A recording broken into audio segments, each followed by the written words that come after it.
free to be whoever you want to be. Feel free to dance, feel free to sing, just feel free. Feels like the world is picking on ya, feels like it's picking on me. But trying to please everybody, that ain't no way to be. So many people try to get you to fit their mold. I think it's time for a change. This is what I say. Feel free to be whoever you wanna be. Feel free to dance, feel free to sing, just feel free. Oh yeah. What's going on, everybody? Welcome back to the Two Tone Talk podcast with your host, me, Brad Steele. This is episode 31, or as I like to call it, the Kevin Byard episode 31. Hello. And man, we got a lot to talk about today. The Tennessee Titans played another preseason game in Minnesota Saturday night, and they won. For anybody who cares about the outcome of preseason games, they did win over the Vikings the other night. But the only reason that's notable is because it goes down as the Tennessee Titans' first win of any kind since November 17th, 2022, when they beat the Green Bay Packers on Thursday Night Football. Everything seemed great. Everything seemed like it was on the up and up, and then the Titans proceeded to not win another game the rest of the season. And then they lost to Chicago in their first preseason game, but they beat Minnesota, so that's their first dub since November the 17th.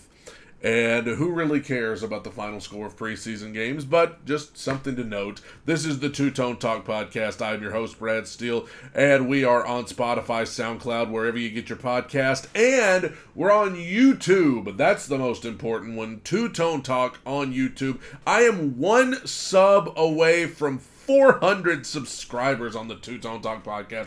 Come on, give me the big 400, and then hopefully we can keep pressing on forward over that. But absolutely, please go subscribe to Two Tone Talk on YouTube, and go follow me at Two Tone Talk on Twitter X. That'll be a great thing for you to do. Okay, so we got some stuff to talk about. The Tennessee Titans defeated the Minnesota Vikings in preseason football on Saturday night. And let's just talk about, what we were all thinking about going in, what we were all talking about going in. Malik Willis, he got the entire game the other night. He played start to finish, except for two plays where they put Mason Kinsey in there just for the heck of it. And I believe it was the fourth quarter. But Malik Willis, he was the guy the whole time. Will Levis sustained some sort of injury, and he, didn't play. He was dressed out. He was in warm-ups, but he didn't play. But the fact that he was, dressed out and doing all that stuff, Mike Vrabel has made comments about the fact that he does not foresee them needing to sign any other quarterbacks. So I don't think, whatever the injury is, Titan Anderson Sports is in the house. What's up, bro? It was good to be on with Titan Anderson on Friday night. You can go over to his channel. I'm sure it's still there. You can go back. We talked about all things Titans. But yeah, Will Levis, I don't think the injury is that serious, but I think it was more of a precautionary thing. But Malik Willis got the entire game, and this, to many people, this was his chance. This was his chance to get a real one-up on Will Levis in the QB2 battle, and in the franchise QB battle for on down the line after this season, after Tannehill leaves. I'm going to be honest with you guys. Malik Willis had a chance to really pull the trigger Saturday night. I don't think he did. I think his performance left a lot to be desired. I think his performance, while not disastrous, really didn't do anything to make me any more of a believer in him. Did some good things. I mean, I'll give him credit. I mean, he had 2 plays where Okonkwo just let him down. I don't know what was going on there. I'm going to just choose not to think too much of the drops by Okonkwo. I hope it's just getting some, better to get those jitters out now than in week 1 of the regular season, right? But as far as Malik, yes. Okonkwo dropped a couple passes. You had some offensive line woes, but I really thought the offensive line Saturday night was overall pretty solid. I mean, the starting offensive line, there was a couple plays on that first drive where our right guard, Brunskill, he was getting kind of toasted a little bit on that first drive, but they put it together. They got it going, so that was good. I thought the backup offensive line was considerably better Saturday night than they were against Chicago the week before. So I thought Malik Willis overall, the offensive line played well enough to give him time. I know he didn't have Burks, which we'll talk about Burks in a little bit, and his injury. He didn't have Hopkins. He didn't have, some of those guys. But he had guys in there that are going to make the roster. He had Westbrook-Ikhine in there. He had Chris Moore in there. He had Tyjae Spears in there. These are guys that are going to be on the roster. He had him in there, and I just feel, obviously, you had the bad miss to Westbrook-Ikhine on the one, it would have been a 20-something yard gain at least. He was wide open, and Malik just threw it right at his feet. I don't have any idea what was going on.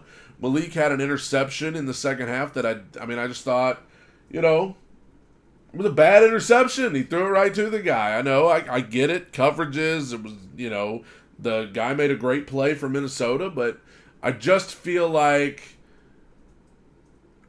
Malik, he had 100 yards rushing, and people are going to say, well, he had 100 yards rushing. That means he played great. We know Malik can run, okay? He's a very phenomenal athlete. He can run. If he escapes the pocket, he is dangerous running the ball.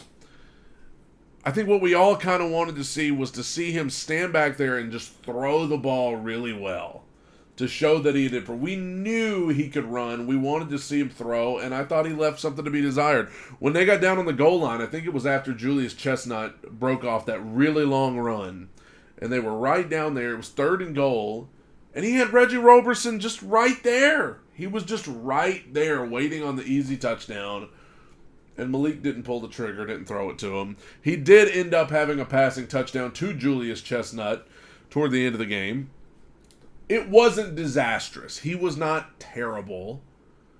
But I think that this was a chance for him to come out there and play really well. And then, he has strongly made his case to be QB2 and really thrown his name in the hat to be the guy after Tannehill leaves. I don't feel like he did that. I don't feel like he took advantage of the moment. I know it's preseason and, in the grand scheme of things, how much does preseason football really matter? I don't know, but let me tell you this. He had a chance to separate himself from Will Levis, and I don't think he did. I think Will Levis, overall, probably had a better night than Malik Willis did. He didn't even do anything. Because if I'm Will Levis, I'm thinking, dude, if this guy plays really well tonight, I might be the odd man out here. Well, he didn't. So, I'll tell you, in this last preseason game against New England, the first thing I'd like to see is, dang it, I'd like to see Tannehill play a possession or two.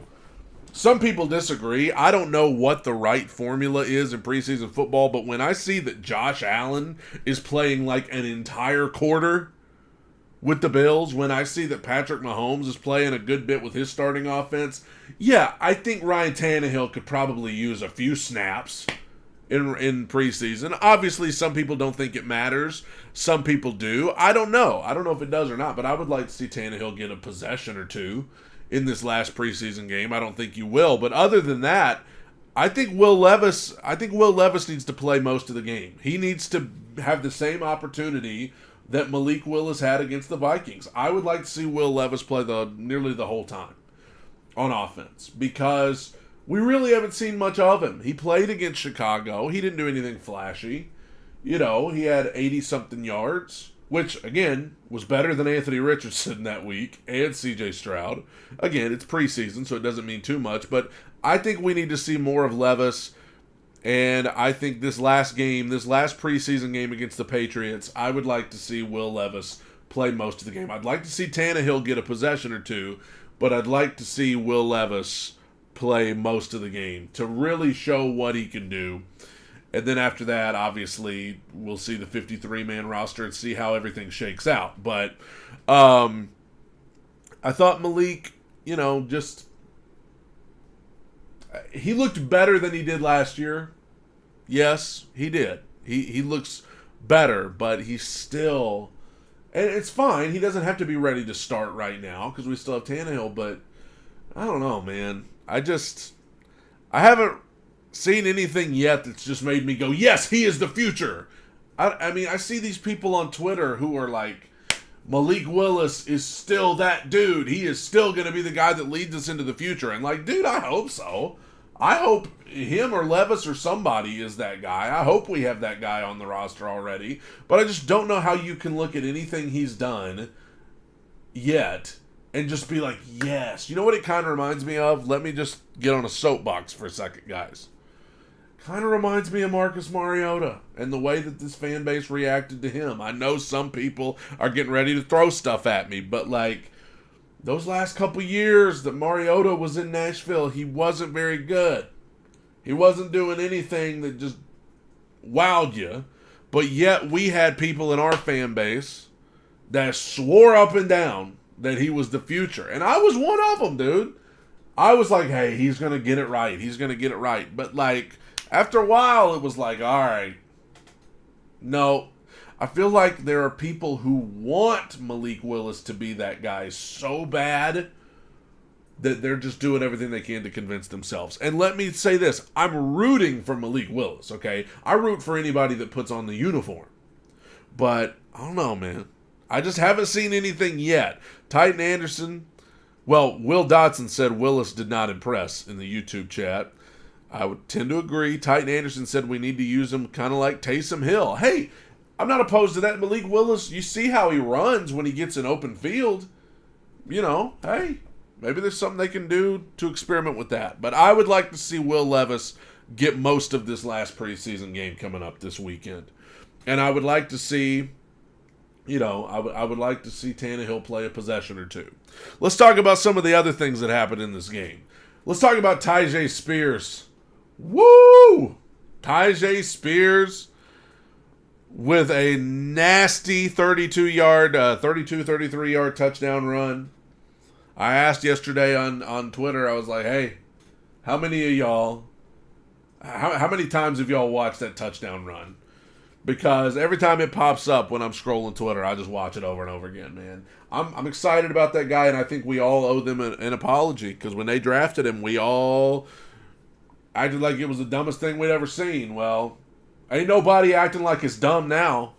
I mean, this guy, I'm telling you, running backs, a running back room of the King, Tyjae Spears, and Julius Chestnut. Hey, I like that. I like that. And you know what? We talked about it on Titan Anderson Sports the other night.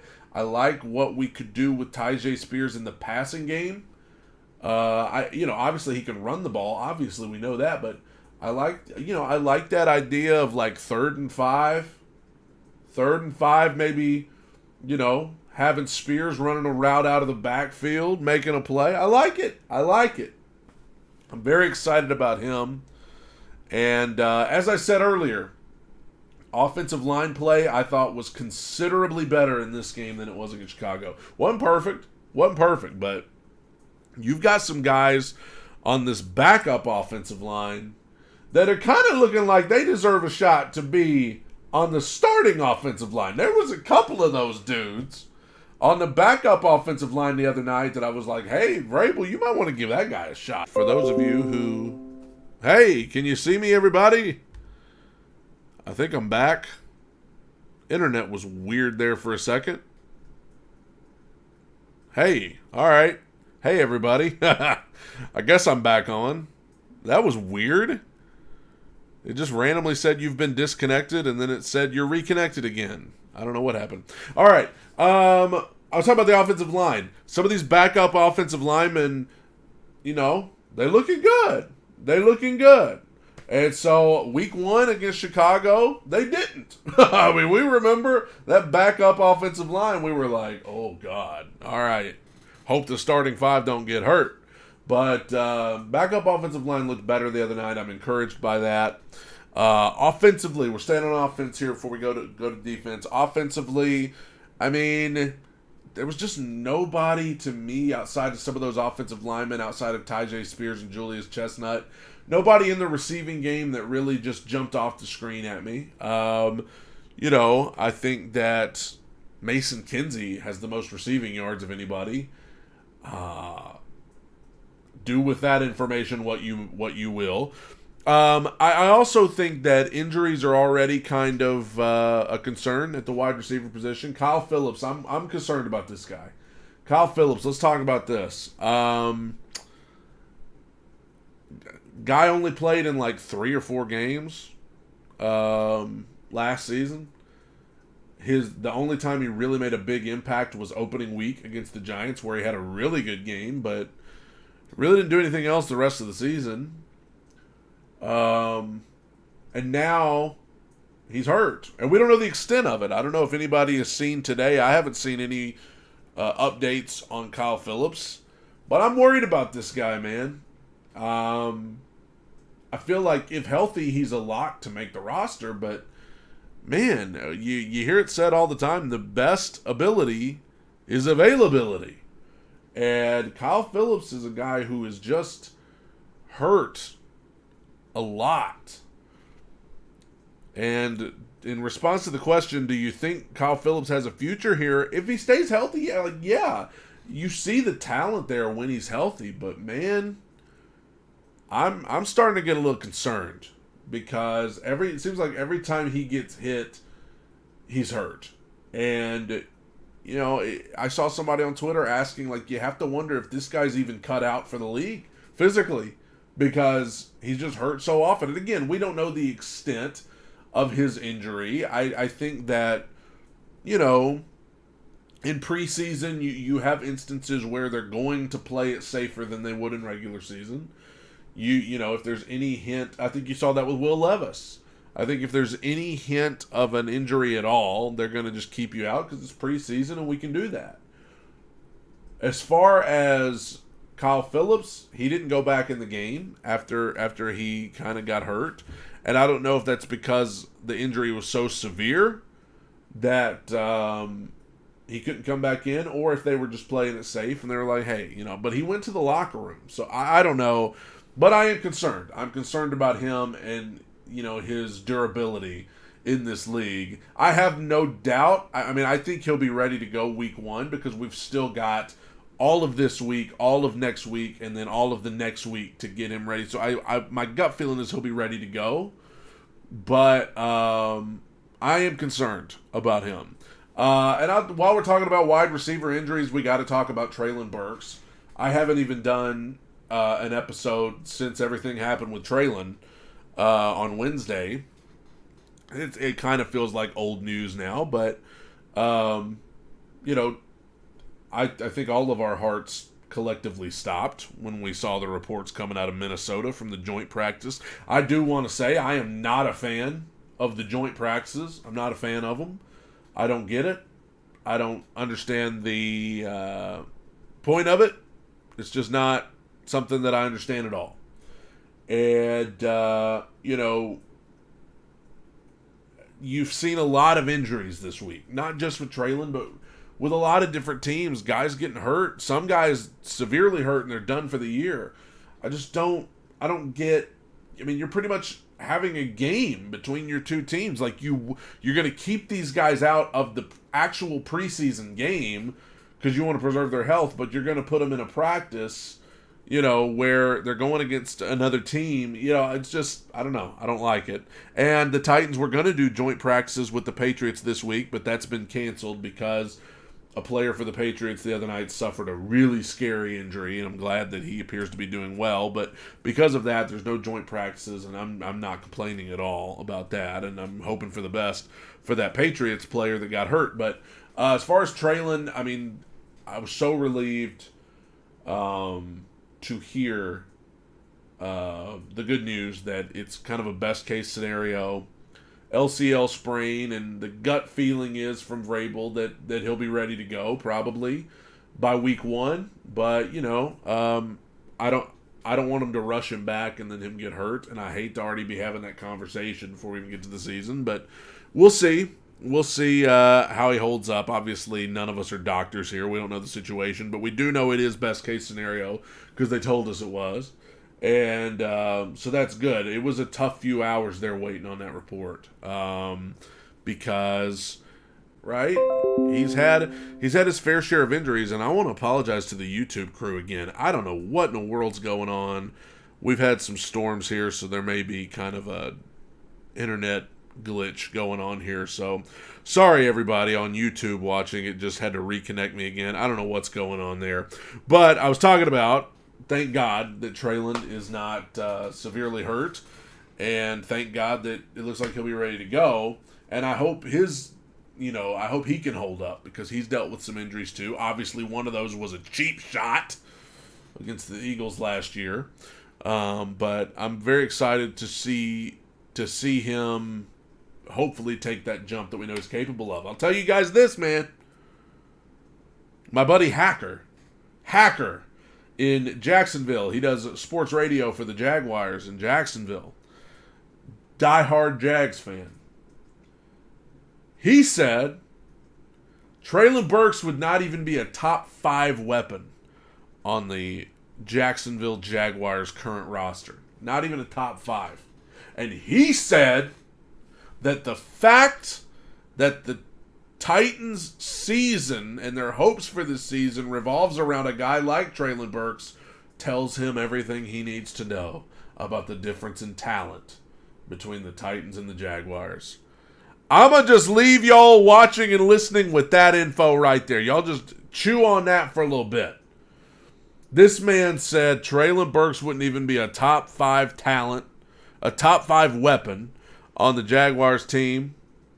And he said that, the fact that we're that worked up about Treylon not being able to play or not, that just tells him we ain't that talented. Woo! Man! It's going to be an interesting season. But, obviously injuries are a concern because you've seen what's gone on with the Titans the last 2 years. It's ridiculous. I know injuries are part of the game, but we've seen these last 2 years, it's ridiculous. Like, it's absurd. And, you've got guys like, everybody is skeptical of DeAndre Hopkins' health because he's dealt with injuries these last 2 years. He's getting older. Treylon's dealt with injuries. Kyle Phillips repeatedly dealing with injuries. It's a credible concern. I don't blame you at all if you are worried about injuries because I'm worried about injuries. I'm worried about the health of this team. I'm worried about if everybody can stay healthy because I've been watching this team the last 2 years and they have trouble. They have trouble with it.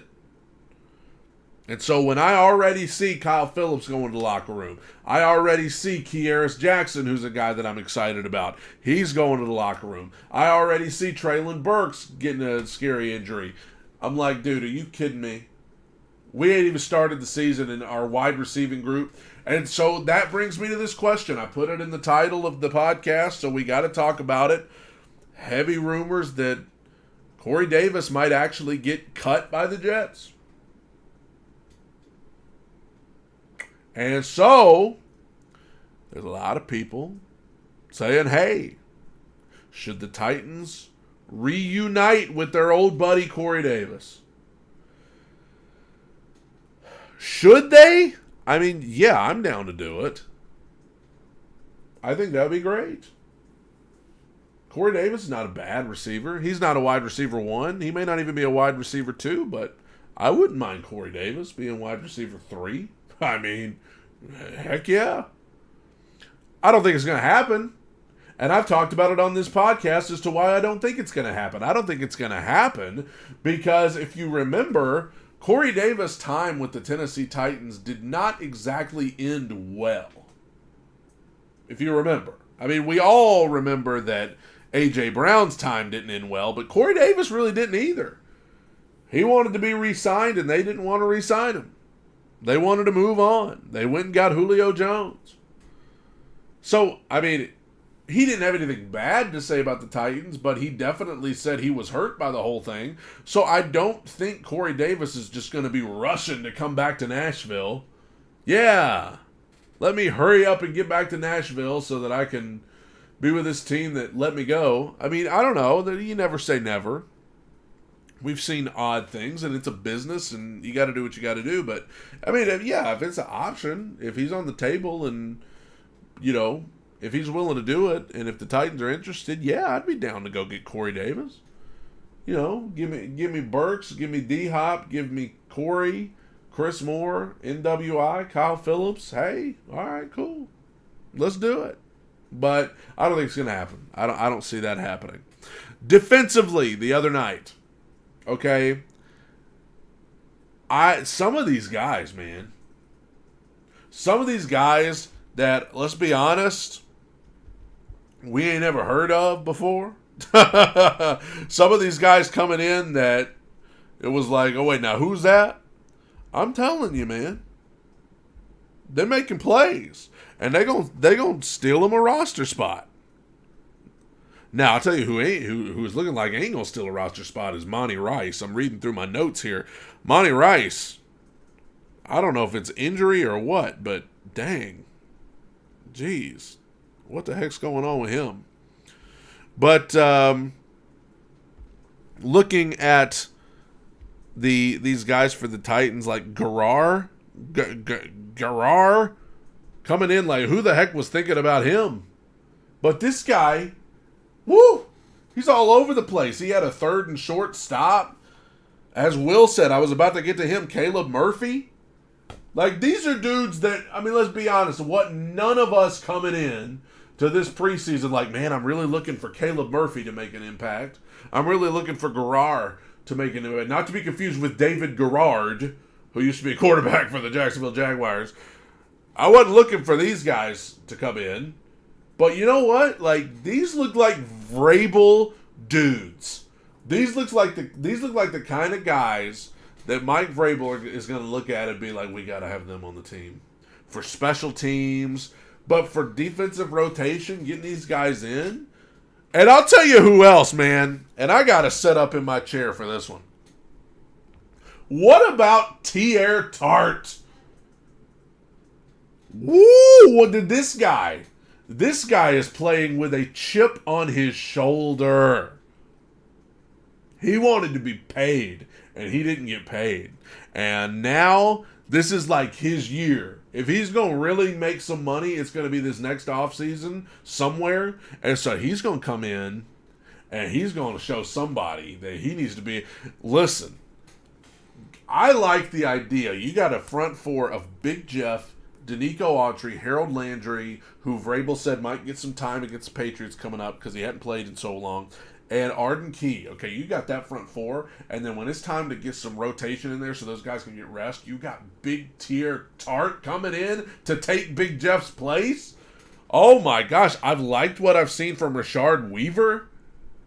So you got him coming in for either Landry or Key. Like, I'm excited about this defense, man. I'll go ahead and tell you, if they can stay healthy, I'm excited about this defense. I know we haven't seen much of the starting defense in the preseason and probably won't, but, man, I am excited about this. I'm excited about this pass rush. Like, I like what I'm seeing, man. I like who we got. I'm excited about it.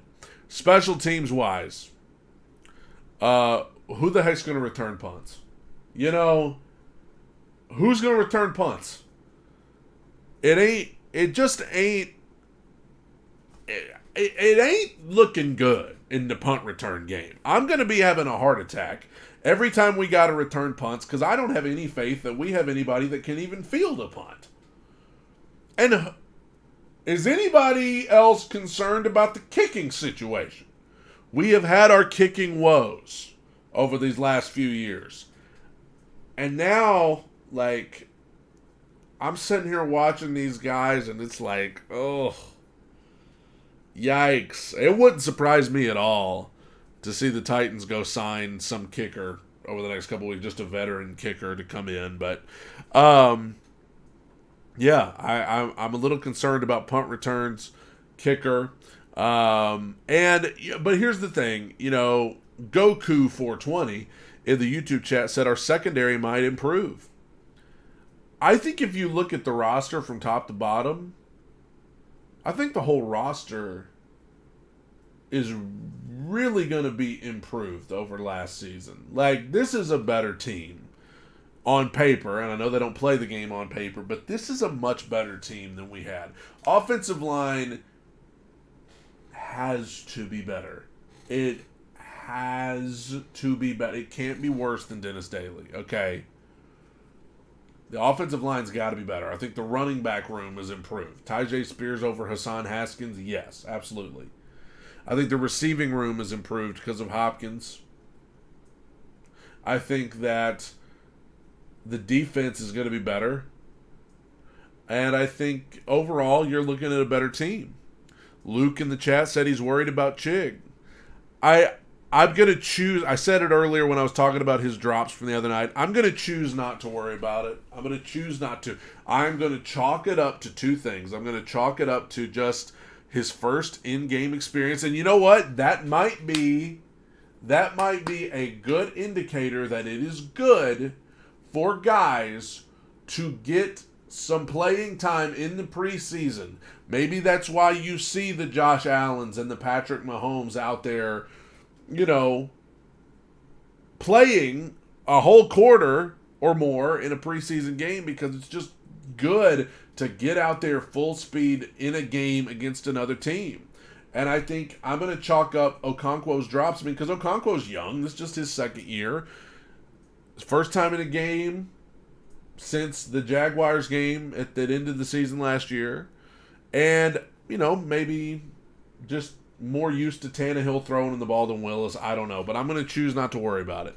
Now, Josh Wiley, I don't know about second tight ends. I don't know.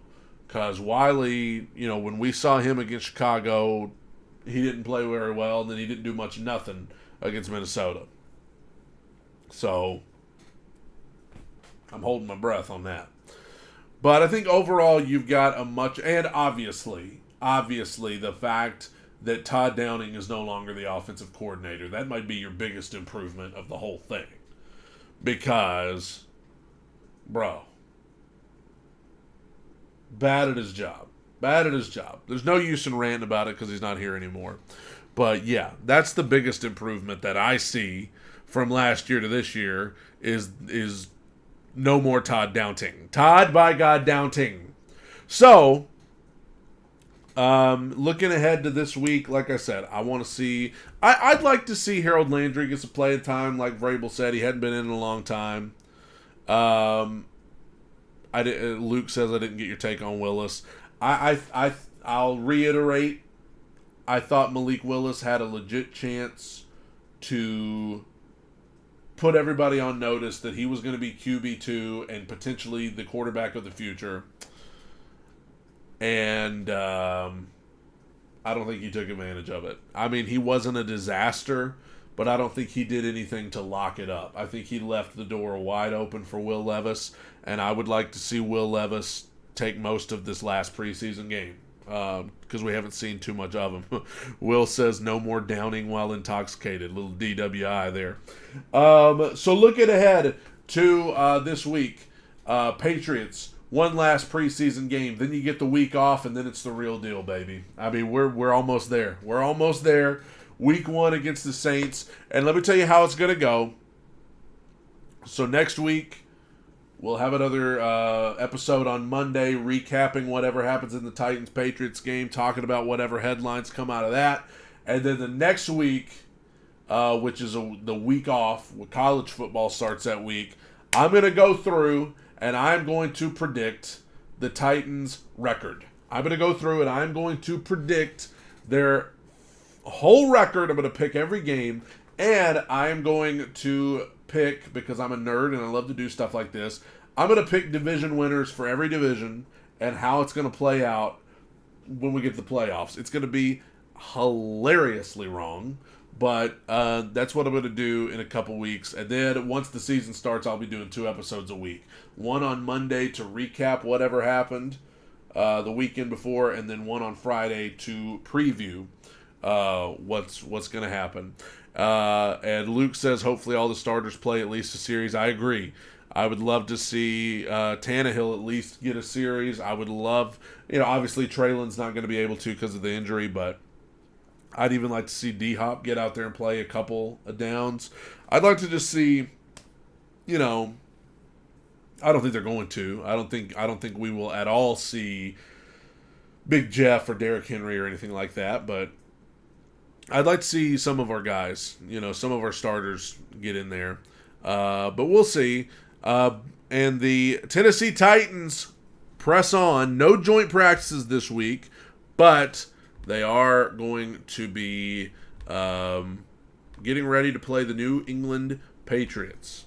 Vrabel's old stomping grounds, except this game will actually be in Nashville. It'll be good to see a game happening in Nashville. I think it's going to be nationally televised. So everybody enjoyed the game this weekend, and everybody be checking out what's going on with Titans practice. And please go sub to Two Tone Talk on YouTube, and as we try and build that channel up, and make sure to follow me at Two Tone Talk on Twitter, X.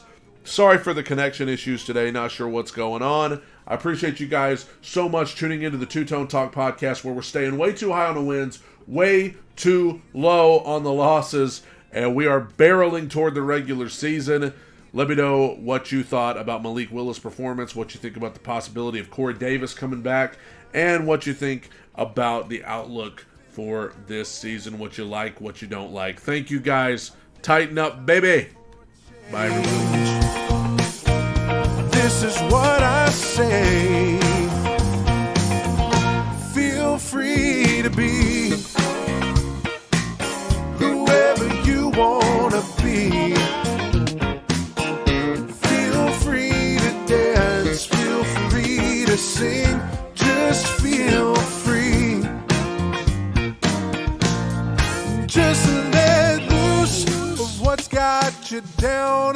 Take your worries, stomp them in the ground. Just let loose of what's got you down. Take your worries, stomp them in the ground. Said to stomp them in the ground. You need to stomp them in the ground. They always got something to say now. Yeah, never satisfied. They'll never say it to your face, no. But they'll